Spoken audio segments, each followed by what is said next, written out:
Welcome one and welcome all, I guess, to the greatest show of them all.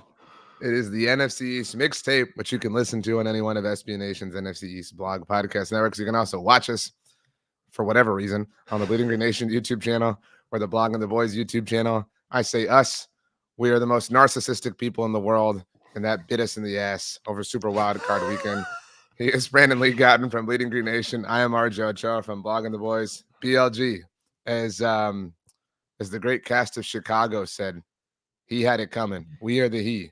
We are frauds. We are trash. I can tell you're not sounding very well, so I can only imagine you're sick. I'm not sick. I don't mean this to be an ad, but I started a new thing going on for me. The day we're recording on Tuesday, every morning from 6 to 10 a.m. Central. I'm on 94.1 San Antonio Sports Star in the morning, talking lots of things, including the Dallas Cowboys. So my voice is just a little stressed, but I'm not sick at all. Because apparently I just need to talk about the Cowboys more in my life. That's what I apparently deserve. Yeah, you were sick a little while ago. You seem better, right? Yeah. I feel like that's been a bit now, but I appreciate it. Yes. What's important here, RJ, is that we are once again the NFC least mixtape. The only division not represented still in the NFL playoffs somehow, even though they sent two teams to the playoffs. Two teams that won 11 plus games somehow did not make it to the divisional round. One team had a home playoff game. I'm glad we get to talk about the division and division standing order this week because that's what I'm most excited to get to, honestly. This is going to be a big Cowboys-Eagles, really kind of an only Cowboys-Eagles show. I mean, the Commanders do have a new general manager. What was the verbiage that was in the tweet you sent me? Bizarre tweet. One of the best in the business. Yeah. I mean, for Commanders fans' sake, I hope that's true. I mean, maybe it will be true, but based on what now? What are we basing that on? You're talking out of turn. I was just asking for the language. It's just crazy. I've gotten a lot of tweets this weekend, early part of the week, from people who were both excited and like dreadfully excited for the mixtape. Like I don't know like how we all feel. The meme that is often shared about like two fan bases uniting to like cheer on another, like when the Niners and Cowboys beat the Eagles back to back, weeks, like those two fan bases. This is like our two fan bases, like we both suck and we think you suck more than us, but we want to make sure that everyone knows that we think we suck, but we don't suck as much as you. Everyone is mad right now. Like everyone is angry, pissed off all the way around. I think it's different. I think Eagles fans have been resigned to this team's fate, obviously Also for getting longer. Getting out of turn. Whereas, well, I'm turning that into the difference for the Cowboys is much more shocking. And can we just get into it? Are you ready to talk about it? I was just kind of setting the stage. Okay, so by the way, you sent me a tweet from friend of the show, Jimmy Kemsky, during the Monday night game. And I guess I misread it. I mean, maybe Jimmy said NFL, but I thought the tweet said that the NFC East was the only division not represented in the NFC playoffs. But you're right. It's literally the NFL playoffs. I don't know if that's what the tweet actually said. Like literally all other seven divisions are represented. It's unfathomable when you really think about it. But both teams were favored. Both NFC East teams were favored to win their games. I mean, it's just absurd. But anyway, okay, let's talk about it. The Dallas Cowboys lost in humiliating fashion on Sunday afternoon against the Green Bay Packers. They were 7-point favorites. They had won 16 games in a row at home. We've obviously talked about this a lot. Like we don't have to get to like the particulars of it. We're here for the like ramifications of it all, and for context because this could matter for either team here. We're recording this at 11 a.m. Central Standard Time on Tuesday, January 16th. I mean, just never in the game. Like it wasn't like it was close and it got away from them. Like never in the game, never showed up. And they had, I think you would agree, even though you don't want to, they had built up an enormous amount of goodwill over the season. They had proven a lot of things that people have said about them in the past to not be true or to be silly or to just be dumb narratives. But they tore all that down. I mean, all they did was literally, I tweeted this at one point during the game. It was like they said, okay, what narratives can we just stress to like ruin our reputation? Like Dak Prescott threw interceptions. The narrative that he crumbles in big games is alive and well. The narrative that they're not prepared from a coaching standpoint, alive and well. The narrative that their defense is soft and just a bunch of front runners and pretenders, alive and well. They collapsed in the most embarrassing way possible. It was 27-0 at one point. And like I also mentioned this, like I used to think that it would be much better to get blown out than to like lose a heartbreaker every game. Totally wrong. I think I would rather lose the heartbreaker because having to sit in this was horrible. Like it was just an awful feeling, like to just accept fate slowly happening, like second by second, minute by minute. The third quarter and fourth quarter lasted forever. It's one of the people are asking and pondering, like, is it the worst playoff loss ever in Dallas Cowboys franchise history? It's one of the most humiliating moments the franchise has had in the 21st century. I don't think there's any doubt about that. It was genuinely one of the joyous moments of this Eagles season because this Eagles season lacked a lot of just pure, unadulterated joy. Any kind of win that the Eagles had this year was, it came with an ugly win or whatever. This was just fantastic to watch. And the context, is absolutely key here. And like, short of getting the 1 seed, short of getting a first round bye, everything was here for the Cow. Like, this was it. Your roster was healthy. No one was hurt. Not just that, because you're right. Not just that they were healthy, and not just that they had home field advantage, albeit at the very least through the divisional round had they gotten there. But Dak was playing at an incredible level. Like, like I thought, this is like an Eagles reference, but like if the Eagles had lost in the divisional round in 2017, would anybody have blamed them? No, because it would have been like, oh, well, the franchise quarterback got hurt. Like, what could you do? Yeah. But like, Dak was playing at an MVP level. Like you had maybe the best wide receiver in the NFL. You know what I mean? Like you were getting the best football from your best players. So it was more than just having the home field advantage and all those sorts of things. Like all the arrows pointed in one direction and you literally just crapped the bed. They even got some favorable calls, I thought, in that game. Not like I'm saying the whole way through, but I'm like, that the horse collar that wasn't a horse collar. Like there's no excuse here. Is my point. Like there's nothing that they had to overcome. Yeah. Everything was there for them. No team had ever lost. How many times have we said on the podcast? It's very fitting that it happened finally, I guess, to one of the teams we cover. That a 7 seed had never won, been pointless, and not only had not won, a lot of those games weren't even competitive, honestly. Right. So for the Packers, and look at the other one. Look at the Steelers-Bills game to that point. Like it was kind of close to the end, but like the Bills controlled that game like they should have, unlike the Cowboys, obviously. And the Cowboys, I think you would say, like wanted the Packers as opposed to getting the Rams, having to see the Rams in that matchup. Like I said the record quarterbacks who hadn't never played a playoff game against experienced playoff starters were 15, 35, and 1 against the spread going into that game. Obviously, CJ Stroud had done that in Saturday, so not totally impossible. But there's every reason to believe the Cowboys should have, at the very, very least, been competitive in the game, if not outright won the game. And I mean, it really just cements, I think, what from an Eagles perspective, like it's not afraid of Mike McCarthy, not afraid of Dak Prescott, because they're good in the regular season. Maybe they'll beat the Eagles. Okay. But guess what? When it comes to the playoffs, it's not like, oh, we're so worried the Cowboys are going to go on this run. No, we're setting our watch to the fact that Mike McCarthy is going to blow it at some point. That team was not ready to play a playoff game. That is very embarrassing. Obviously, Dan Quinn was a big part of it, but so was McCarthy and the offense. And so was Dak Prescott, who, as I highlighted before the season, I said, RJ, interesting to me that he has the weakest winning percentage of any multi-game winner in the playoffs ever. His 2 combined opponents he beat were 18 and 15. And now he's 2-5 in 7 career playoff games. Out of 169 playoff quarterbacks who have at least won 1 game, only 7 have a worse winning percentage. Your boys Lamar and Kirk are in there, funny enough. So there you go. And what I've said before too is like, what's the precedent? What's the precedent for a playoff starting quarterback who hasn't been able to get it done in these big moments, like finally being able to get it done at some point? It's not really there. So this was year 8 for Dak Prescott, obviously. And like, I'm just answering your question on the precedent. We had ESPN's Todd Archer on our show on Tuesday morning, and he brought up, I mean, Peyton Manning got it done in year 9. I mean, again, I'm not comparing the two. I'm just like answering the question. Matt Ryan reached the Super Bowl, had the MVP season in year 9. I believe Todd said the only other person to get to the Super Bowl after that was Ken Anderson of the Bengals in the 80s. So like there's not a large precedent to your point. Like it's happened before, but like it's Yeah, it's not not a common impossible, thing. but it's not Um, favorable.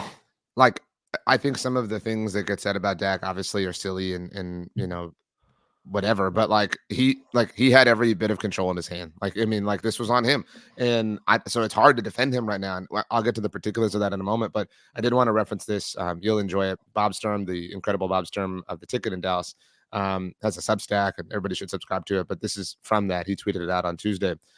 I'm reading it verbatim. This is also the fourth playoff game, talking about Dak, in his last 5 starts where he has failed to have even 90 yards passing in the first half.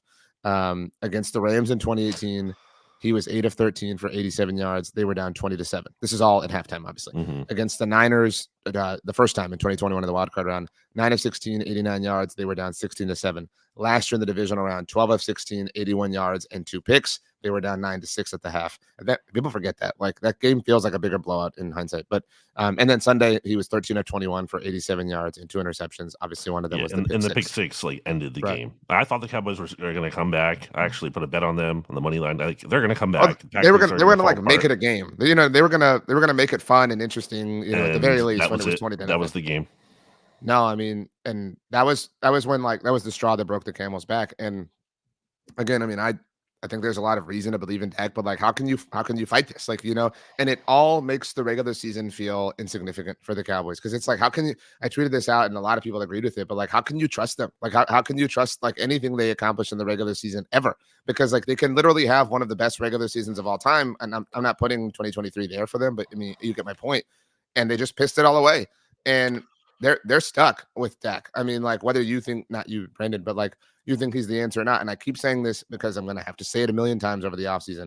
He has a $60 million cap hit in 2023 in an offseason where they're going to have to pay CeeDee Lamb and they're going to have to pay Micah Parsons on top of whatever else they want to do. If they want to keep Tyron Smith, bring him back, or Stephon Gilmore, or I don't know, sign an external free agent. He has a no trade clause. So you can't people like get rid of him, trade him, whatever, blah, blah. You can't. Even, and then some people say, well, suck it up, just like deal with it and whatever. He has a no tag clause in 2025. So even if you do all that, you risk letting him walk for nothing. And I think even you would admit that like somebody would pay him in 2025. Oh, yeah. And then, people say like, oh, well, just go with Trey Lance. Trey Lance's 5th-year option has to be picked up. I know, even if it was, but it's not. But his 5th-year option has to be picked up this offseason. So you're talking about, like, I'm rounding here, but like approximately devoting $85 million in salary cap space to have Trey Lance around for the future. Like, it's not tenable. The $60 million isn't tenable. You can set your watch by it. He is going to become the highest paid player in NFL history at some point this offseason. It's inevitable. I mean, just again, these are the facts. Yeah, it's the situation. It's not ideal. It's not an ideal situation. It's arguably, it's not quite the worst case scenario. The worst case scenario is, you don't have any kind of franchise quarterback and no hopes of getting one. But to be in a spot where he plays well enough to, be in MVP conversation and then justify that kind of contract and be in that kind of status, but then do nothing in the playoffs, like that's a tough spot to be in. And as I know you pointed out on Monday Football Monday too, you also have to pay CeeDee. You also have to pay Micah Parsons here. Like these are big decisions. Tyler Biadasz, unlike CeeDee and Micah, Tyler Biadasz, their center, now maybe the best center in the NFC East. No spoiler alerts or anything, but I mean, he's a free agent. Like, so you literally have to pay him or else watch him walk, or else and then find a new center. I mean, they're at a point of reckoning, and I'm a big Mike. I was talking to Stats about this, and you will, I think, support me on this. People asked me all offseason for the last 6 months of last year, do you fire Mike McCarthy if they don't reach the NFC Championship game? And I always said probably not. But like, how do they miss it? Like, do they miss it because of a weird call or a botched field goal or some kind of weird, accident that isn't his fault, or do they get smoked? And like, this is in the like handful of possibilities that existed within, context that you have to ask that question. And I think he's a good coach, and I think he's been really good for them, and I think he's accomplished a lot of things, but like, you simply can, and I think this is going to be a theme of the episode, you cannot run this back. And you can't get rid of Dak for the reasons that we just outlined. You're not getting rid of the GM. Will McClay's returning. So like, the only thing that you can change and adjust, because Dan Quinn's probably going to take a head coaching job and nobody's going to be mad about that. But like, the only thing you can change is Mike McCarthy. But I don't even know what I want. Like, I don't like, do I feel like you don't want Bill Belichick? I mean, like, I'm at a place where why not? I mean, like they've tried so many different things, or you know what I mean? Like, why not? Like, how could this be worse? You know what I mean? Right. Like, maybe you do catch lightning in a bottle, like, you know what I Hmm. mean? Like, and so, like, screw it at this point. Like, go Jim Harbaugh. Like, I'm not like turning anything down. I don't think some things are as logical as I think other things are, but like, they have no like the benefit of the doubt for their decision making is completely gone. Yeah, I'm kind of torn on how I feel about my reaction if the Cowboys hired Bill Belichick. I've been pretty consistent after, post Brady in that like I've not been I was never in on I know some people were. I think you were. I'm not trying to slander you here, but I'm saying that you and Stats or whoever, I think I remember talking on the SB Nation NFL show, kind of like buying the post Brady Patriots a little bit, being Oh, like they signed Hunter Henry and they're gonna and do 12 John Smith. personnel. Yeah, like I was And all I in on actually, that. Yeah. thought Mac Jones was going to be decent. So I've been wrong here too. I didn't think he was going to be amazing, but I thought he could be something like of a Kirk Cousins level, and clearly that hasn't borne out. So I was pretty of the mind that Belichick don't really have much interest in him post Brady. That being said, especially looking at how Andy Reid went from Philly to Kansas City, I do think it's fair to wonder if it changes scenery could kind of do him good. And obviously, having a quarterback in place that isn't Mac Jones or nothing settled is a big game changer in a big way. So I'm kind of conflicted on how I feel. I think it's possible the game has passed him by, and it's just he was obviously a great coach, but the time is kind of just not up for him, and it might just be a young man's game now, and maybe the I Cowboys would be best served hiring. I don't know that they would get him or whatever or make this move for them. And if they would see that as a lateral kind of move or not worth moving on Mike McCarthy for, but like Ben Johnson or whoever, or Bobby Slowick, your boy, I don't. the Texas's true football team, the Houston Texans. I don't think you can do that just because like the house is on such fire that you need, like I'm not trying to like, I agree. I'm not trying to be like an ageist against, Bobby Slowick or Ben Johnson, but like they're too young and they're too raw, like You need relatively. credibility if That's you're what I'm the saying. Like Cowboys. you need somebody who can come in and be the man. And they can't do that yet. Like they certainly obviously have the potential, but like I will say this, and I think maybe you and I both, and maybe like everybody listening on either side of the coin here probably feels the same. Like I'm conflicted on whether or not I want Bill Belichick to be the coach of the Cowboys if they move on from Mike McCarthy, but I definitely start to feel panic if he's the head coach of the Eagles. You know what I'm saying? Like I definitely become worried that Hmm. like oh no, like my worst fears will be realized, and like he'll be amazing and he'll resuscitate greatness and like blah blah blah blah blah. So like that's what makes this kind of an interesting offseason in the middle of all the crap for the NFC East, aka the NFC East. Yeah, it's tough times. I Um, will say here on you mentioned Tyler Biadasz earlier. You could speak to this better than I could, but when I look at the Cowboys free agent list, there's a lot of names here who played snaps this season at the very least. Maybe the Cowboys have backup plans. Maybe they're not incredibly vital, but I'm looking at Tony Pollard, Tyron Smith, Stephon Gilmore, Tyler Biadasz, Dorrance Armstrong, Jaron Curse, Jordan Lewis, Jonathan Hankins, Neville Gallimore, and so on and so forth. It's not like, oh no, anyone irreplaceable, but big decisions to make amongst the contract talks we had about already with Dak and CD and Micah going on. And then in addition, I could not, not point this out. Cowboys have no fourth round pick and no fifth round pick until the compensatory range. Cowboys own just 3 of the top 170 picks. The Eagles will make 6 picks before the Cowboys make their 4th pick. So boom. yeah, good thing they Suck it. traded for Trey Lance. That 4th round pick It was, doesn't matter. The Cowboys will find an all pro something at the 7th round pick like they usually do. but they'll miss on their 2nd round pick because that's Yes, who they correct. are. Correct. Anyway, I think we've buried the Cowboys enough as far as what happened on Sunday. Let's move to Monday, and then we can kind of get to long-term potential ramifications. It ended. I read your recap at Bleeding Green Nation. Somewhat Mercifully. mercifully, yeah, was the word you used. 32-9, the final score. So the Eagles technically were embarrassed worse than the Cowboys. I'm glad it's over. I really This, am. I mean, I don't know. It was probably representative of like, I know I say this season, but the collapse. Like there was so much quit. I mean, just all over the place, especially from the Eagles defense.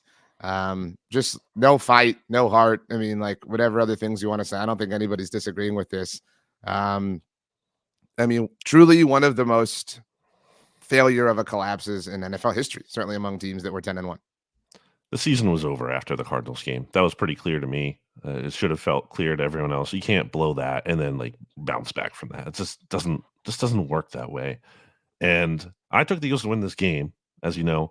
Now, I did say every time I did pick them, it's Well, not you because were a coward about it. That's well, I just be said I have straight up. no belief in them. I made that very clear. I just said that I think the Bucks potentially could be worse, and that wasn't actually, I think, totally off base. And that the Bucks kept the Eagles in this game. This should not have been as competitive as a game. The Bucks had something like 6 drops. They're making Todd Bowles was being conservative early in the game. The Bucks were keeping the Eagles around, and really, I think it was kind of like officially over once Jalen Hurts took that safety. Can't take a safety there. Terrible. And obviously, Jalen Hurts is part of this, but it has to start with Nick Sirianni. It has to, and the coaching staff. It's not a well coached team. You see it, and if these players wanted to save Nick Sirianni and go all out and fight for him, do you think they did that? When Jalen Hurts was asked about Nick Sirianni, I Oh, don't know if this you was a saw bad. this This in is his also post game. this is a lame move from Jalen Hurts. To be clear, like what he said is funny, but it's a lame move from somebody who's supposed to be the face of your franchise, especially when you parse it with what Dak Prescott said about Mike McCarthy after the Cowboys lost. I think there was an article by Jeff McLean of the Inquirer on Monday that kind of came out, and there was some sources in there questioning Jalen Hurts' leadership, and that was actually a theme he touched on previously when there was, quote, some internal concern, end quote, about Jalen Hurts, his leadership style. And a lot of people have been like, well, that's overblown because he's always been such a great leader to this point. And I get where people say that. At the same time, I don't think we've seen adversity like this before, and how you respond in that circumstance is really important. And it's not that I think Jalen Hurts has no leadership abilities. This is a guy who, as I pointed out, is 25 years old. He's the same exact age, born on the same day as Tommy DeVito. Still young. I want to give him some grace there. But at the same time, I think it's fair to say, yes, he can be better. Why did Jalen Hurts not take the fall for when he Oh, the changed the Seattle play? loss. Yeah, why did AJ Brown have to say that at his locker Right, weeks that's a later? good Why point. didn't Jalen Hurts after the game could have been like, "Hey, that was on me"? Because like, who cares if Jalen Hurts says that? Everyone would have been like frustrated at him in the moment, but then it would just blow by. It'd be like, Didn't okay, he? Didn't he even correct me if I'm wrong? Upon being asked about AJ taking the fall or blaming themselves, whatever, didn't Jalen say like, "There's a lot of stuff you don't know"? Like, you know what I right, mean? He exactly. further like instigated the situation. Exactly. But certainly, I think what he doesn't say is very telling. And that was very much true in the case of Nick Sirianni when he's asked about his job security and was like, "Oh, I wasn't aware of that." Come on, man. Of course you are. And for him not to say, like, "Yeah, I do want him back." For him to be asked, "Do you believe in Nick Sirianni?" He says, "I believe in everyone in that building." Well, that tells you all you need to know. So, yeah, I definitely, I don't want to leave Jalen Hurts out of this because I think he is obviously part of the problem here. That being said, that's not where you start.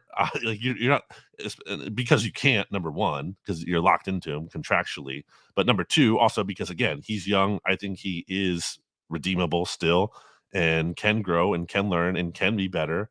I would like to, at the very least, I would like to see the coaching improve. And then if the same issues persist, then I will absolutely be on the bandwagon that he is not the guy. But I would absolutely need to start with the coaching. They've been poorly coached. I don't want to hear how they made the playoffs 3 straight years. That is absolute garbage to me of a reason to keep Nick Sirianni.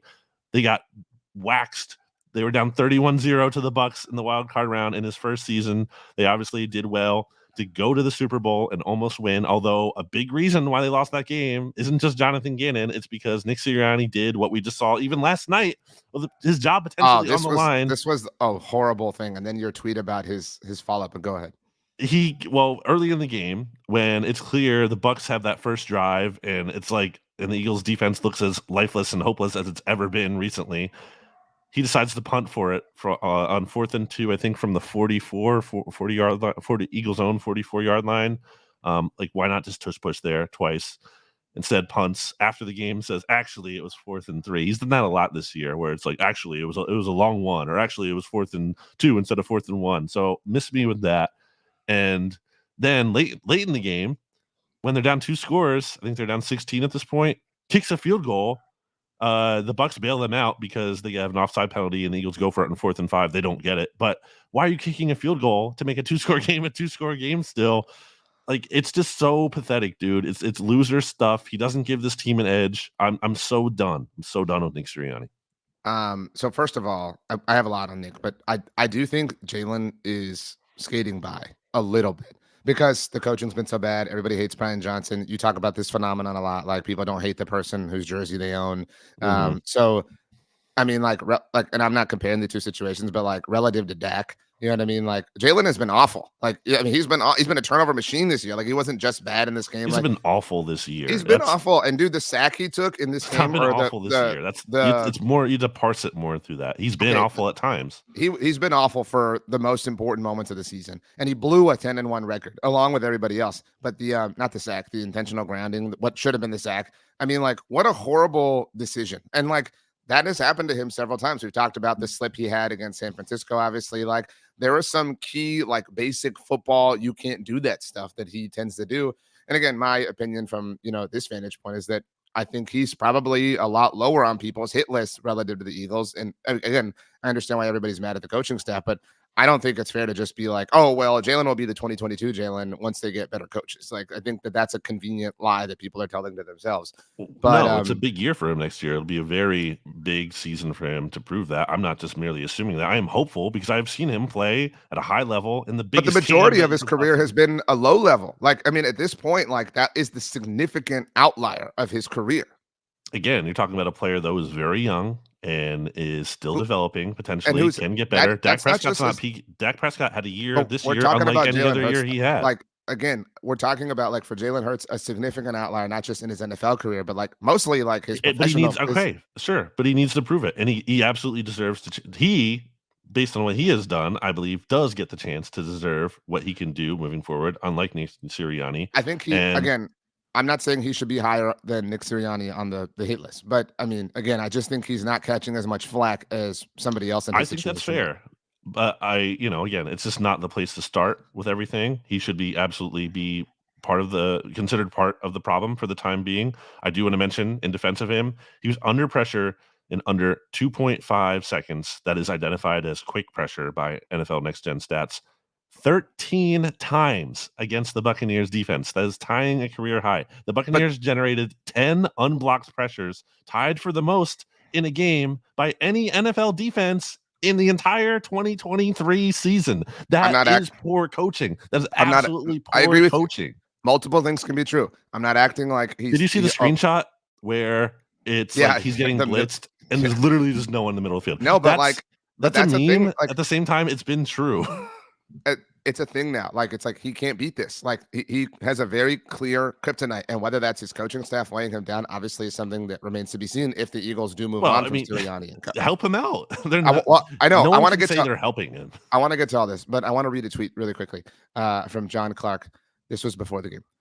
I'm told the main message from Nick Sirianni in last night's Eagles team meeting was just like his message all week long: get back to being a physical and violent team. Okay. I'm told in the team hotel, when the Cowboys got blown out, the Eagles were hyped and it lit a fire in them.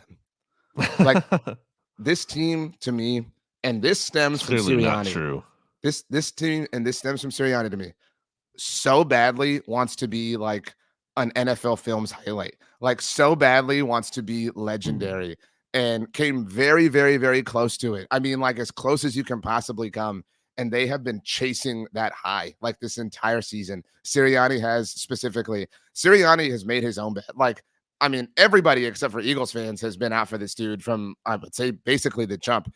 And now, I mean, he has nobody to blame for himself. And like we talk about proving narratives right. Nick Sirianni had all season long to save the Eagles. I mean, he built a team that had a 10-1 record. And then when it came down to like, hey, you got to do something yourself, it was like, oh man, dude, Shane Steichen and Jonathan Gannon carried you. Like this dude absolutely fell apart and the team fell in line behind him. I think the talent is really ultimately what carried him. And I say that as someone who has been a long time skeptic and critic of Howie Roseman. But I really think that's what this has been about. I think, they got to where they did. They won as much as they did this year, in part because the talent was just great and very good.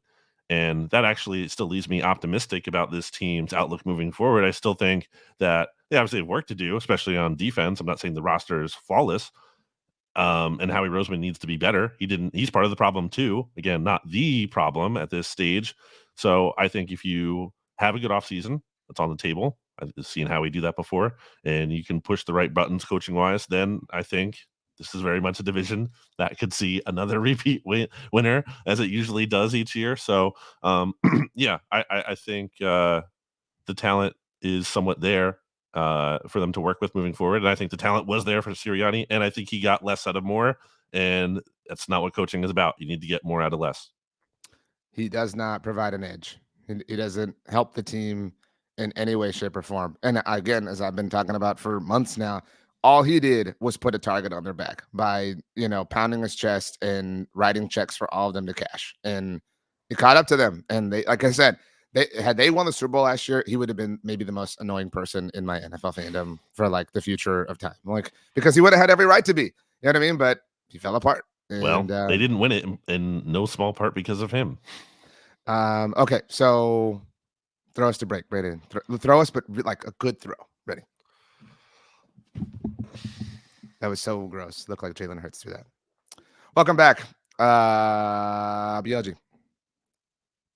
The New York Football Giants are looking for a Are we really going to do this? Are we going to talk about them? Defensive coordinator.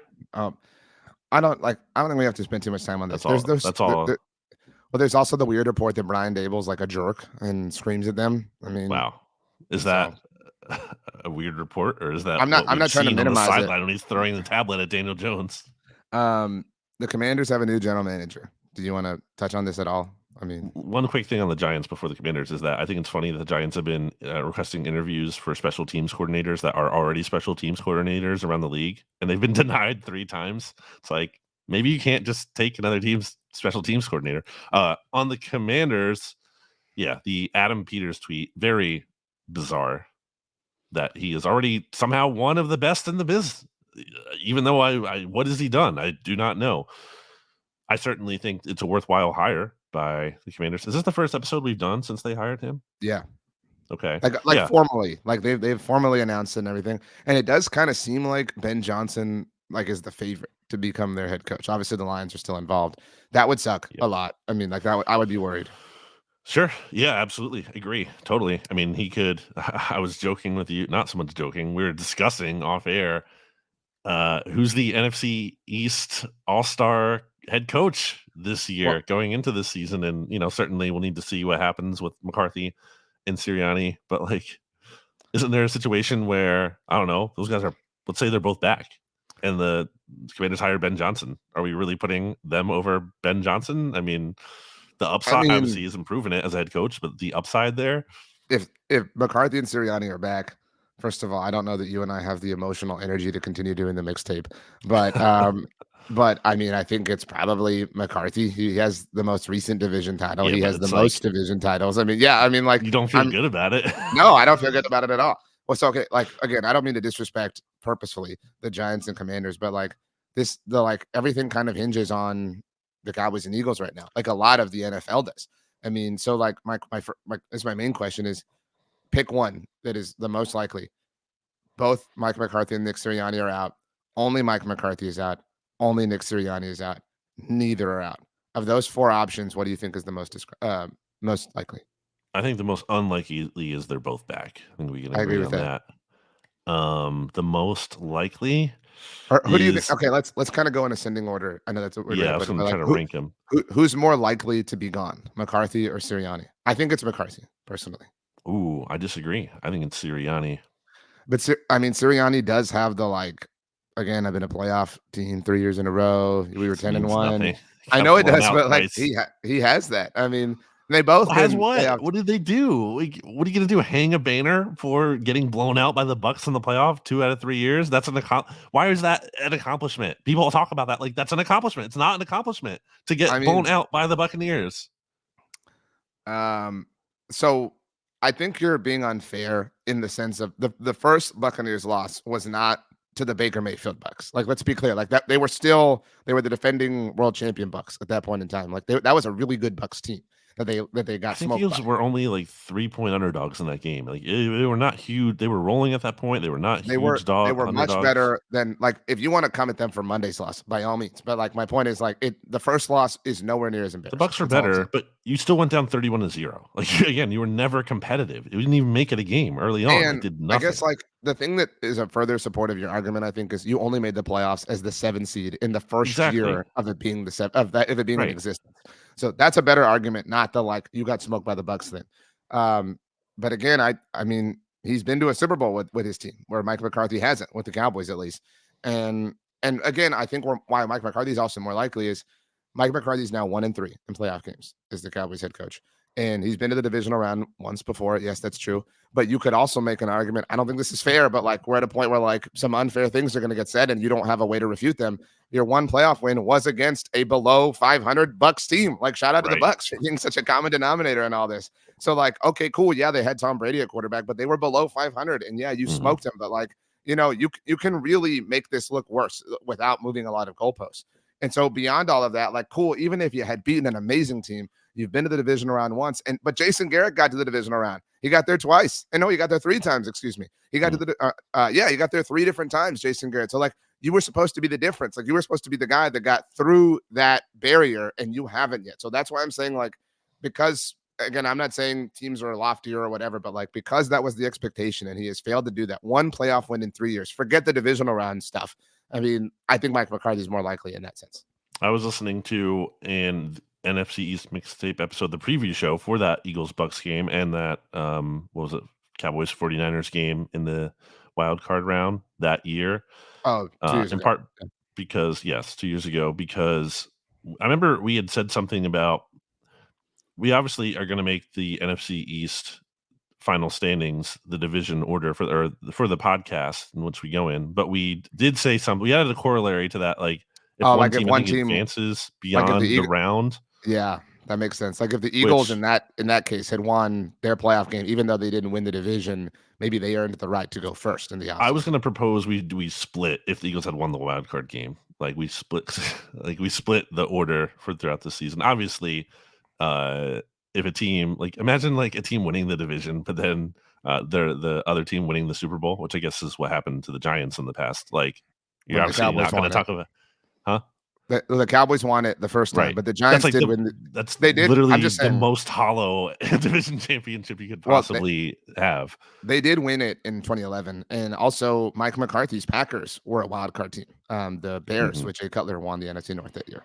So in that circumstance, I got in the weeds there about the podcast workings, but in any case, yeah, I was listening to that podcast, and you said in that podcast, they hired Mike McCarthy to get beyond the divisional round, and they're not even getting to the divisional round here. So, that was 2 years ago. And that was, so the Cowboys have lost their last 2 home playoff games. Obviously, the only 2 home ones that Mike McCarthy's been the head coach over.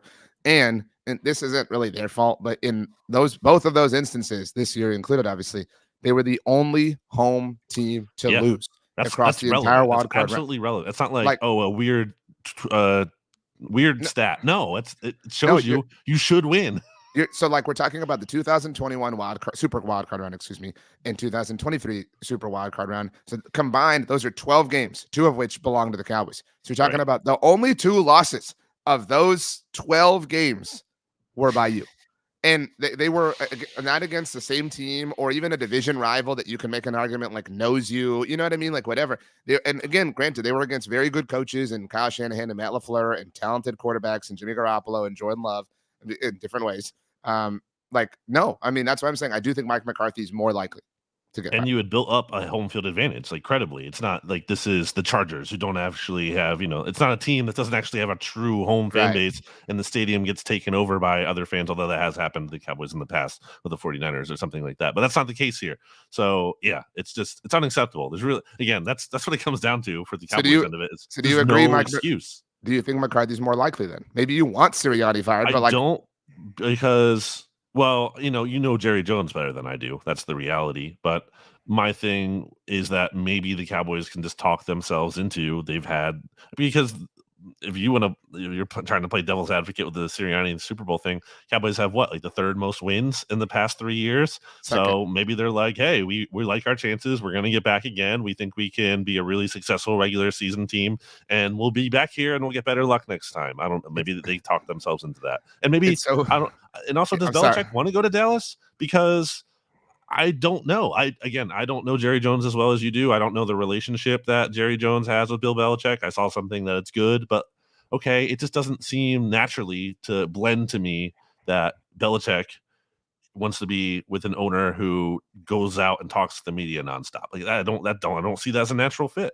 It's so funny to me that we're both using like all these things that are technically in support, in support of the other team as like, no, keep your bad head coach. Like, no, like you got to do it. Look, should I'm saying I think they will. That's what I'm saying. Like we're both trying to manifest it because like we talk all the, or you bring up all the time about like how would your opponent feel? Like I'd be pumped if the Eagles kept Nick Sirianni. You would be pumped if the Cowboys kept Mike McCarthy. So maybe the most likely thing is that they're both gone. So let's live in that reality, like for either situation. And this could get dated very quickly, which would really suck for content's sake. But presuming it doesn't, presuming by launch time on Wednesday, both Sirianni and McCarthy are still in place. If they're both or each or whoever is dismissed, who do you want to be the next Philadelphia Eagles coach? Call your shot right now. Yeah, that's a good question. I know. It's tough because I think the problem with saying someone like a Ben Johnson, sure, I don't think they're going to be able to get him. I don't know if that's the right kind of hire for where the Eagles are. This isn't the situation the Eagles were in 2020. This is different. This isn't like, hey, you're resetting. You're getting a new head coach. I think this is about looking at the roster.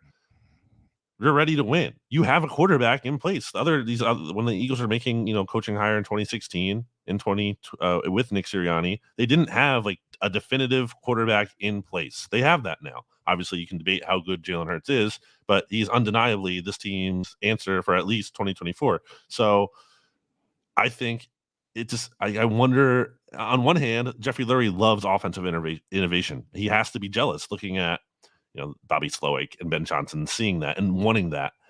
At the same time, it just feels like maybe you go for a retread. Maybe you go someone who's kind of proven it at some level before and feel like you can hit the ground running with this guy. There aren't going to be growing pains. You're just going to instantly succeed. So, and also, yeah, I think the Belichick thing is absolutely in play, considering that Jeffrey Lurie wanted to hire Josh McDaniels before he hired Nick Sirianni, or at least there was like consideration that Josh McDaniels was going to be the guy. He hired Matt Patricia, or at least oversaw a coaching staff that someone hired Matt Patricia. He brought him in the building. Jeffrey Lurie's from Boston. He is actually close personal friends with Robert Kraft. That's who he lost out on bidding with, I think, to buy the New England Patriots. So there's a connection there. There's a relationship there. I could see that. I could see Jeffrey Lurie. And also, again, what I talked about with the Andy Reid thing earlier, I think Jeffrey Lurie could sell himself on this is going to be like Andy going to KC. Like all Bill needs is a fresh start here, and we can get this thing going fast. So I do think that's in play. What do I prefer? It's so tough because I think Mike Vrabel's a really good coach, but I don't think he's going to come here. I don't think it's a fit. And I don't love a defensive coach with the idea that the offensive coordinator could leave, and then you're having a lot of the same issues that the Eagles have had with their offensive coordinators leaving. So I guess at the end of the day, I kind of just screw it. Give me like Ben Johnson. Give me Bobby Slowick. Give me the guy who could be like hopefully a less cowardly version of Sean McVay or Kyle Shanahan. I guess we're on opposite ends of kind of, I don't want to say the spectrum, but like wants, wishes, or hopes. I mean, because I can't tell you like how what you want is wrong. I think what I want at this point is like, I mean, why not? Like, for me, like Bill Belichick is like 1A, because like, I mean, it's easy to like talk yourself into that, right? Like I'm in like Coke Town, you know what I mean? Like I need anything, like, and if you can't do it with Bill Belichick, like then like you really are cursed. You know what I'm saying? You did say the Cowboys don't deserve to be an NFL team.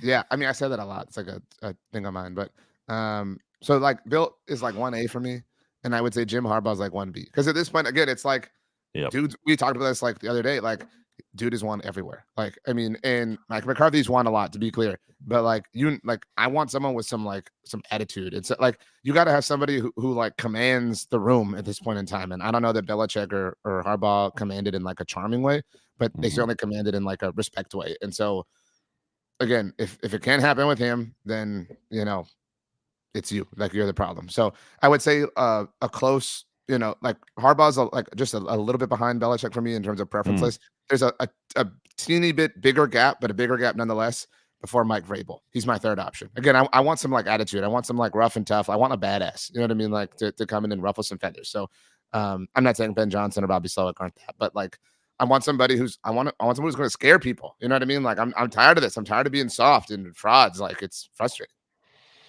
I think I would be most concerned about Harbaugh.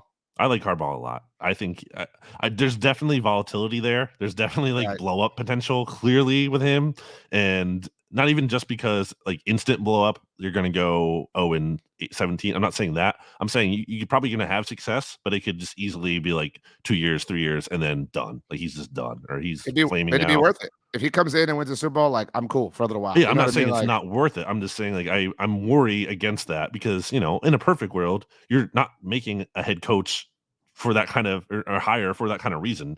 In theory, you're shooting for having like the next Andy Reid or the next Mike Tomlin or like, whatever. You're shooting, you're aspiring to that, to have that guy who's there for a long time. So I think I'd be most concerned about Harbaugh. I think he kind of maybe I'm wrong. Maybe you're going to call me out on it. I feel like his 49ers tenure was underrated somehow. I feel like he doesn't get enough credit.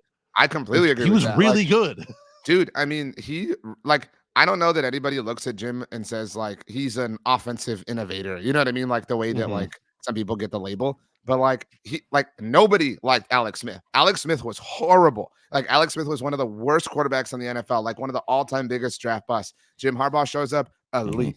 And something I don't think he gets enough credit for is the decision to go to Colin Kaepernick when he did midway through the 2012 season. Like he said, "Oh, this dude, Alex Smith, it took because at the time it's like, by the way, the Niners Super Bowl drought is longer than the Cowboys. Like again, doesn't get said enough for now, but it's true. But at the time, you're talking the 2012 season. It had been 18 years since the Niners last. And obviously it's been longer now. But like, they were coming off of an NFC Championship game appearance in 2012, and that they, granted lost, which was super stupid. I mean, again, Giants were so lucky. But anyway, like the audacity to bench Alex Smith, you know what I mean? And then, and he wasn't just proven right, like he was proven extraordinarily right. Like Colin Kaepernick was a monster and like changed the NFL. And like he managed all that. Like, I mean, I completely agree with you. I mean, he went to back NFC Championship games. And the only 2 times he lost, the first time was a little bit fluky, obviously, against the Giants, but they did win the Super Bowl. And the other time he lost was literally against one of the greatest defenses to ever be assembled, that happened to go destroy one of the best quarterbacks to ever play the game in Peyton Manning. So, yeah, I'm totally with you. And then I put Harbaugh in terms of what I wouldn't want to see for the Cowboys. Harbaugh 1, Vrabel 2. I like Vrabel a lot. And then I would go Belichick 3. See, I guess we are kind of, it makes sense that you would want the young offensive hot shots because Ben Johnson is my number one fear. Because like what I'm afraid of is that like they're going to get whatever Shane Steichen had going on back. And, the offense is going to return to like stupid perennial monster force level. So Ben Johnson, Bobby Slowick are probably 1 and 2. I don't know who would be 3 in that capacity. I mean, there's not real, juice behind like a third offensive name. But I mean, if either one of those happened, I'd be bummed, to say the least. I got distracted here when you were talking earlier because I've been trying to check Twitter because we need to. This time, especially waking up to see news that Jason Kelce retired. I guess we should probably talk about that. But I saw the Philadelphia Phillies. I'm wearing a Phillies hat for the audio listeners. They had a prospect that they could have signed, and they didn't sign them. I'm not really seeing the full context of what this is all about, but this prospect's name was Iverson Allen. That's awesome. Okay, the Jason Kelce thing. I don't have a lot to say. One of my worst takes ever was a long time ago. One I've atoned for that he wasn't a Hall of Famer. Dude's amazing. I mean, and he's a. You said he was overrated. He was the most overrated player from a couple of years ago on the NFC East All Overrated. I do think that would be correct now because wasn't it correct? He's a Hall of Famer. Because like the Kelce brand has just skyrocketed. You know what I'm saying? Like, that's all I'm saying. I think he's overrated. You could be oversaturated, maybe. Yeah. But I don't know that I could even count to 5 Eagles that I greatly respect. And Jason Kelce is probably number 1 on that list. Like, did it the right way, super likable, really funny, and had the sports career that I think anybody would dream of, where you deliver the first world championship to like an incredibly rabid, starving, sports obsessed city. He's the proverbial never has to buy a drink in that town type of dude. Like, I don't mean screw Nick Foles, but like, build Jason Kelce a statue. You know what I mean? Like, that's the kind of dude who deserves one. Jason Kelce's speech, his Super Bowl parade speech on the art steps, Philadelphia Museum of Art, the steps there, that makes me cry when I watch that. Like, that is because it's just everyone I think knows that feeling in life at some level of just kind of just being that person who was counted out, or even like just doubting yourself, like just never feeling like you're ever gonna like break through, you're never gonna do this thing. And because that's how it felt like. I'm getting like emotional, welling up thinking about this. Because I legitimately, fundamentally believed, as maybe as silly as it was, clearly now in hindsight, that the Eagles were never going to win the Super Bowl because they'd never done it. It'd been 50 whatever years since the Super Bowl existed. I was just like, they're never going to do it. They're never going to do it. I saw them lose the Super Bowl when I was young. It was devastating. I was just like, they're never going to do this. It's never going to happen.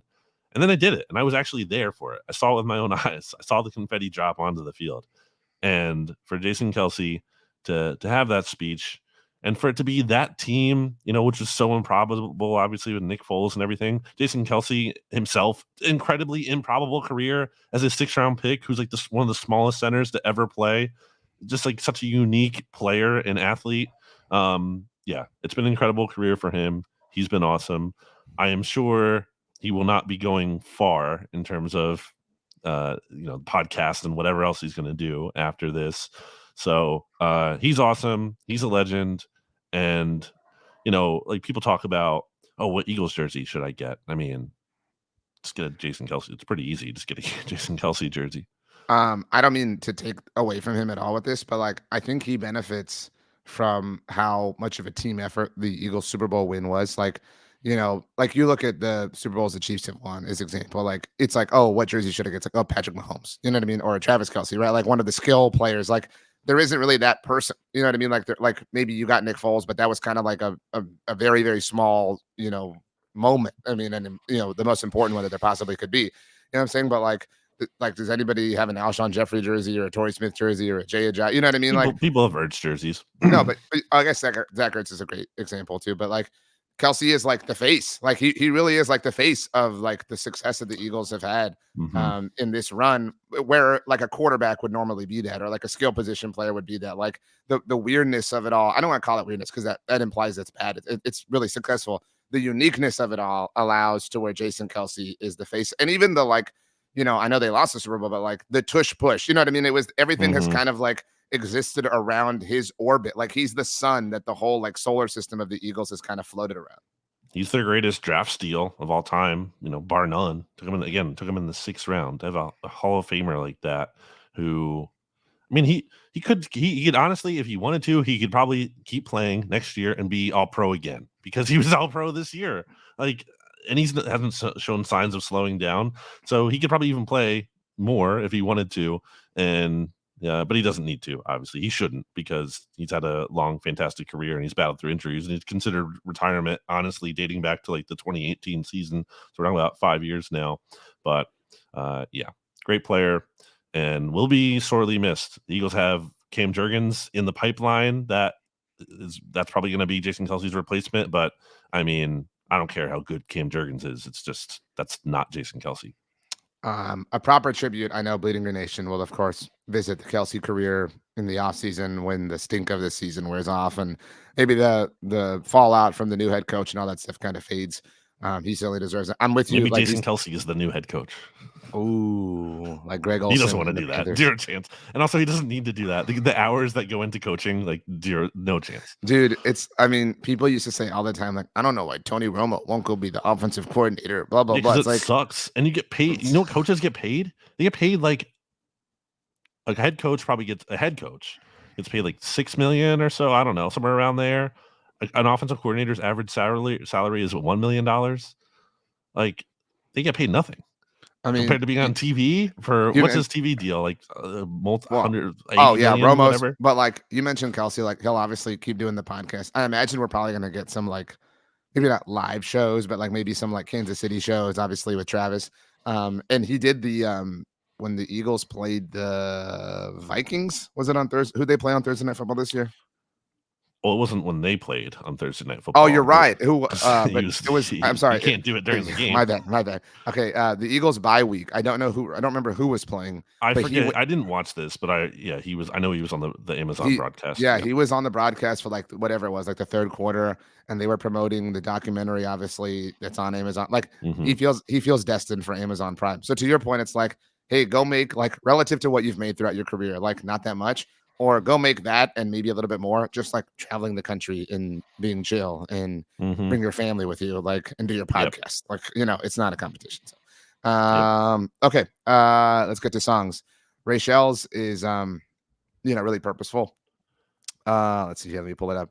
She said, my song is Starts with Goodbye by Carrie Underwood. Speaking of Tony Romo, talks about a painful but necessary goodbye, marking the end of a relationship and the start of healing. I think that's where we're at with the Eagles organization and need for some big changes this offseason, especially with the coaching staff. She was at, not Rachel, sorry, Carrie Underwood was at the Brian Westbrook game, if you recall. The one where he slid, you're talking about? Yeah. RJ Ochoa was there too.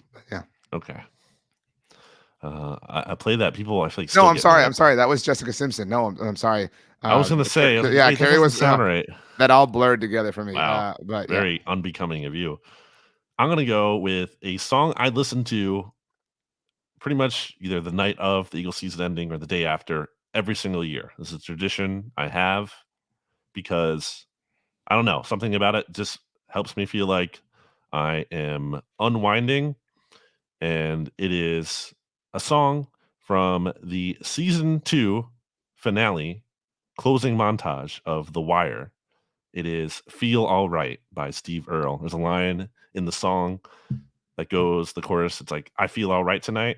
But the context is he's kind of saying it sarcastically. But at the same time, you're like, well, what else am I going to say? Because I'm still going on. Like, Eagle season's over. It sucks, but what am I going to say? I'm devastated. I'm just going to refuse to go on. I mean, I guess I could say that, but it's not really the choice I think I'm going to make or going to be best served making. So I feel all right tonight.